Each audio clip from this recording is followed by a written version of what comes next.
সরাসরি নয়াদিল্লির খবরে নজর রাখতেই হবে, তার কারণ প্রধানমন্ত্রীর বাড়িতে আপনাদের একটু আগেই জানিয়েছিলাম দিন বাহিনীর প্রধান, তার সঙ্গে এনএসএ এবং সিডিএসের সঙ্গে বৈঠক করলেন প্রধানমন্ত্রী নরেন্দ্র মোদী এবং তারা বেরিয়ে গেলেন।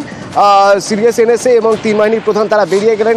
কিছু ভিতর থেকে জানা যাচ্ছে, জানবো। আবির রয়েছে আমার সঙ্গে ফোনে। আবির,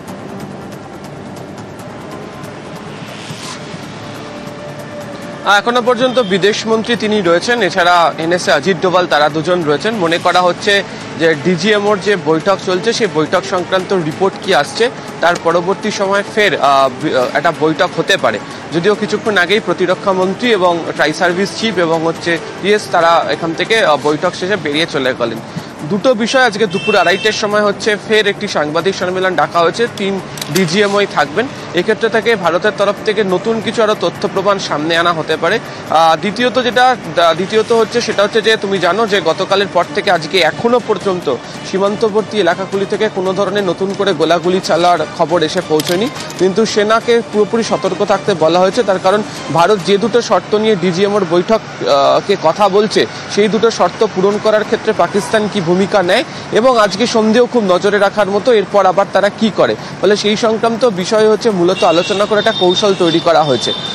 এটাই এখনো পর্যন্ত জানা গিয়েছে। এছাড়া ভারতের তরফ থেকে ইউএনের যে বৈঠক রয়েছে সেই বৈঠকেটি দল পাঠানো হবে এবং সেখানেও কি তথ্য প্রমাণ নিয়ে তারা যেতে চায় সেই সংক্রান্ত বিষয়ে বিদেশ মন্ত্রীর সাথে আলোচনা হয়েছে বলে আমরা জানতে পেরেছি। আবির, তার পাশাপাশি আরেকটা গুরুত্বপূর্ণ খবর রয়েছে, হয়তো কোথাও ইতিবাচক একটা জায়গা তৈরি হয়েছে, একটা সম্ভাবনার জায়গা তৈরি হয়েছে, যার জন্য আমরা নিউ নর্মালে ফিরছি।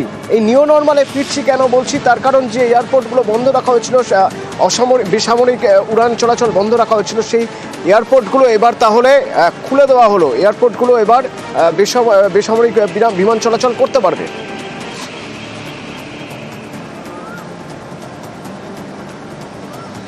একেবারেই তাই। অসামরিক বিমান পরিবহন মন্ত্রকের তরফ থেকে কিছুক্ষণ আগে জানিয়ে দেওয়া হয়েছে যে 32টা বিমানবন্দরে নোটাম জারি করা হয়েছিল। 15 তারিখ 5:29 পর্যন্ত যে নোটাম জারি করা ছিল সেটাকে প্রত্যাহার করা হয়েছে। সমস্ত এয়ারলাইন্স এজেন্সিগুলোকে এবং বিমানবন্দরগুলোকে জানিয়ে দেওয়া হয়েছে যত দ্রুত সম্ভব সেখান থেকে যাত্রী পরিষেবা তারা শুরু করতে চায়। এর মধ্যে একাধিক বিমানবন্দর রয়েছে যেগুলো সীমান্তবর্তী এলাকার খুব কাছাকাছি এবং কৌশলগত দিক থেকেও গুরুত্বপূর্ণ। এর দুটো কারণ বলে অনেকে বলছেন। প্রথমত, ভারতের তরফ থেকে পরিষ্কার যেহেতু করে দেওয়া হয়েছে যে ভারতের এয়ার ডিফেন্স সিস্টেম অত্যন্ত শক্তিশালী এবং যে কোনো ধরনের আক্রমণ তারা প্রতিরোধ করে দিতে পেরেছে। আর দ্বিতীয়ত হচ্ছে ভারত এটাও বার্তা দিতে চাইছে, সেটা হচ্ছে যে ভারতে এসে আক্রমণ করার মতো কোনো ক্ষমতা অন্তত পাকিস্তানের নেই এবং তারা সেই জায়গায় কার্যত চ্যালেঞ্জ ছুড়ে জানিয়ে দিচ্ছে যে পাকিস্তান এখনো পর্যন্ত তার এয়ার স্পেস বন্ধ রেখে দিচ্ছে, ভারতের এয়ার স্পেস খোলা এবং হচ্ছে এই 32টা বিমানবন্দরকে তারা পুনরায় চালু করে দিচ্ছে। ধন্যবাদ আবির। বেশ কয়েক কদম এগিয়ে থেকেই শুরু হয়েছিল, বেশ কয়েক কদম এখনো এগিয়ে রয়েছে ভারত। প্রমাণ করার নতুন করে প্রয়োজন নেই যে ভারতের এয়ার ডিফেন্স সিস্টেম পাকিস্তানের থেকে কত ভালো, আর ভারতের নাগরিক কতটা সুরক্ষিত, আর কতটা নর্মাল লাইফ লিড করা যায় এরকম একটা সিচুয়েশনে থেকেও। কিন্তু সব জায়গায় কি এতটা স্বাভাবিক হয়েছে? যে জায়গায় কোনোদিন শেলিং হয়নি সেই সব জায়গায় যদি শেলিং হয়, মানুষ আতঙ্কে পড়ে গিয়েছিলেন, টেনশনে পড়ে গিয়েছিলেন, কোথায় যাবেন, কি করবেন, কতদিন চলবে, সেই সব জায়গা। আমি বলতে যাচ্ছি জম্মুর কথা। জম্মুতে সীমান্তবর্তী এলাকায় সেখানে শেলিং হয়েছে এর আগে, কিন্তু জম্মু শহর, জম্মু বাজার সেখানে তো হয়নি। তো সেখানকার মানুষগুলো এখন কি ভাবছেন, কিভাবে দেখছেন, পরিস্থিতি কি এখন? মৈত্রী সরাসরি গ্রাউন্ড জিরো থেকে আমার সঙ্গে রয়েছেন। মৈত্রী,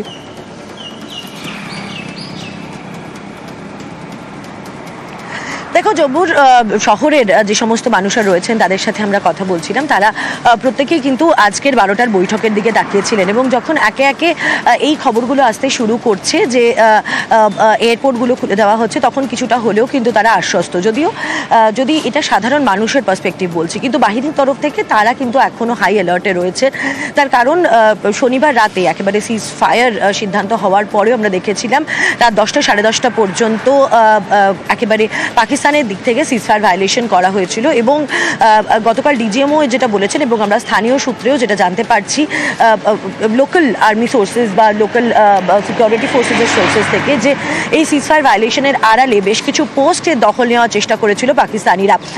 এই পরিস্থিতির জায়গায় দাঁড়িয়ে এখনও কিন্তু সম্পূর্ণ হাই অ্যালার্টে থাকছে বাহিনীরা। একদিকে সাধারণ মানুষ তারা যখন নর্মালসি জায়গায় ফেরার চেষ্টা করছেন, তার কারণ সেই আতঙ্কের 4টে দিন সেটা তারা ভুলতে চাইছেন, তারা স্বাভাবিক জনজীবনে ফিরতে চাইছেন। অন্যদিকে তখনই বাহিনী কিন্তু এখনও হাই অ্যালার্টে থাকছে, তার কারণ পাকিস্তানকে তারা এখনও খুব বেশি ভরসা করতে পারছেন না। তার কারণ যে প্রমাণ পাওয়া গিয়েছে যে সেখানকার পলিটিক্যাল যে উইল রয়েছে তার সঙ্গে বাহিনীর উইল, পাকিস্তান সেনাবাহিনীর ভাবনা কিন্তু একেবারে অন্য পথে ছিল, সেটার প্রমাণ কিন্তু শনিবার রাতই দিয়ে দিয়েছে।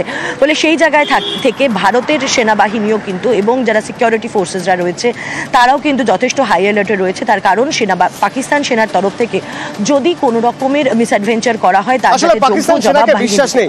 তো এই ছিল জম্মু শহরের ছবি, মৈত্রী আমাদের দেখাচ্ছিল। এই মৈত্রীর মাধ্যমেই একবার সীমান্ত ঘেঁষা গ্রামগুলোর ছবি দেখে নিতে চাইব। হ্যাঁ, একবার দেখে নিতে চাইবো। সেখানে আমার আরেক সহকর্মী রয়েছেন, তার মাধ্যমে একবার দেখে নিতে চাইবো যে সীমান্তবর্তী এলাকার কি অবস্থা, অর্থাৎ উড়ি সেক্টর, উড়ির একদম সীমান্ত ঘেঁষা গ্রাম যেগুলো, সেখানে মানুষ কিন্তু আশ্রয় নিয়েছেন বাংকারে। लाइन ऑफ कंट्रोल पर लगातार तनाव बना हुआ है। हालांकि सीज फायर हुआ था, लेकिन जब सीज फायर की वायलेशन हुई उसके बाद लोगों का भरोसा टूट गया और अब लोग जो हैं कई जगहों पे बंकर बना रहे हैं और जहां पे बंकर बने हुए हैं उनके दरवाजे पहले ही खोल दिए गए। और जब लगातार उड़ी इलाके में फायरिंग 2 नाइट्स तक हुई तो लोग बंकर में चले गए जिन के पास थे, और बहुत सारे लोग इन इलाकों से निकल चुके हैं खुद अपनी मर्जी से भी, और कुछ लोगों को इवैक्यूएट भी किया गया। मैं आपको दिखाने की कोशिश करूंगा।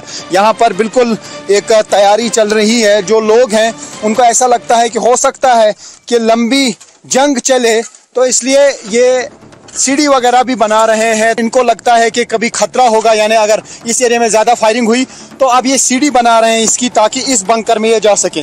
और यहाँ पे ये बिल्कुल कंक्रीट है और अब इसको यहाँ पे तैयार किया जा रहा है, यानी अप्रोचिंग रोड। ये देखिए यहाँ पे इन्होंने इसके नीचे ये लगाया है मैटिंग, ताकि ये आसानी से यहाँ पे शिफ्ट हो सके। ये पूरा LOC के इर्द गिर्द का एरिया है, क्योंकि थोड़ी दूरी पे है पाकिस्तान आर्मी के बंकर, जो इंडियन आर्मी के बंकर्स पे भी फायर करते हैं। आप बताइए क्या हालात हैं अभी यहाँ?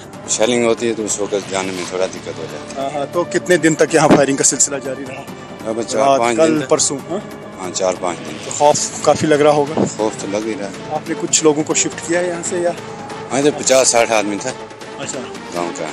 ये जो आप पूरा एरिया देख रहे हैं ये LOC का एरिया है, यानी फायरिंग के रेंज में पूरा ये एरिया आता है। इसी वजह से इस एरिया में कम्युनिटी बंकर बनाए हैं सरकार ने, ताकि इस तरीके के अगर जंगी हालात पैदा हो जाते हैं या सीज फायर वायलेशन हो जाती है, ताकि लोग अपने आप को बचा सकें। और अब कम्युनिटी बंकर अगर और ज़्यादा होंगे इन इलाकों में तो शायद लोगों को भागना नहीं पड़ेगा, इन एरियाज़ को खाली करके जाना नहीं पड़ेगा, क्योंकि जो घर छोड़ के जाता है तो वो बेघर हो जाता है अपना घर होके भी। तो ऐसे में फ़िलहाल तनाव LOC पे बना है। পাঞ্জাবের সীমান্তবর্তী এলাকাগুলো, পাঠানকোট, এপাশে চণ্ডীগড়, এই পুরো সীমান্তবর্তী এলাকা পাঞ্জাবের কেমন আছে সেখানকার মানুষ? পাকিস্তানকে তো ভরসা নেই, কিন্তু ভরসা আছে ভারতীয় সেনার উপরে। ভরসা নিয়ে মানুষ বাঁচে।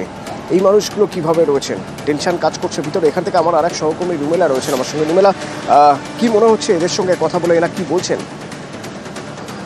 দেখো, কেউই চাইছেন না আর কোনো রকম ভাবে অশান্তি হোক, কারণ এখানে যেই মানুষগুলো এই সীমান্তবর্তী এলাকার রয়েছে তারা প্রতি মুহূর্তে এই ভয়টা নিয়েই কাটাচ্ছেন যে আবার যদি এই সামরিক বিরতি লঙ্ঘন করে আবার যদি কোনো নাশকতা হয়, আবার যদি হামলা হয়, তাহলে এটার সঙ্গে তাদের নিত্য জীবনযাপন সেটাও জড়িয়ে যায়।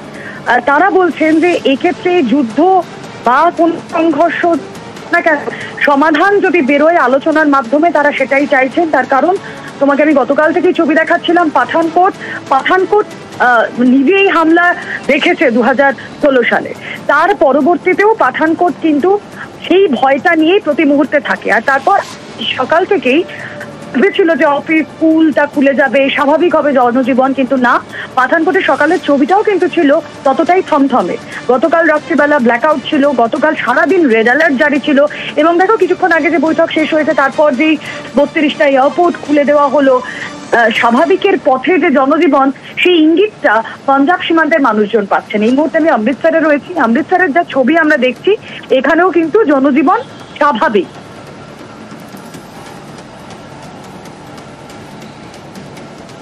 রুমেলা, একটু জানতে চাইবো যে এই স্কুল কলেজ খোলার ব্যাপারে কোনো সিদ্ধান্ত হয়েছে বা কবে থেকে খুলবে? না, এখনো নয়, এখনো কোনো সিদ্ধান্ত হয়নি। চণ্ডীগড় বলো, পাঠানকোট বলো, প্রত্যেক জায়গাতেই তাদেরকে নোটিফাই করা হয়েছিল যে বুধবারের পর থেকে বৃহস্পতি, শুক্র, শনি এই 3 দিন সমস্ত অফিস, স্কুল, কলেজটা বন্ধ থাকবে। সোমবার থেকে তা আবার স্বাভাবিক হয়ে যাবে। চণ্ডীগড়ের মানুষজনও সেদিনকে তাই বলছিলেন গত রবিবার যে হ্যাঁ, আমরা আশায় আছি যে সোমবার থেকে স্কুল, দফতর সব খুলে যাবে। আজ সকালবেলা পাঠানকোটের যে ছবিটা দেখলাম না, স্কুল কলেজ খোলার ব্যাপারে এখনো কোনো সঠিক নির্দেশিকা তাদের কাছে আসেনি। তারা এখন আশায় রয়েছেন, তারা হোপফুল যে খুব জলদি হয়তো সেই স্কুল, কলেজ, অফিস খুলে যাবে, স্বাভাবিক হবে সবটাই। আরো কিছুটা সময় হয়তো লাগবে, তার মধ্যে স্বাভাবিক হয়ে যাবে জনজীবন। তো প্রত্যেক মুহূর্তে আপডেট আসছে দিল্লি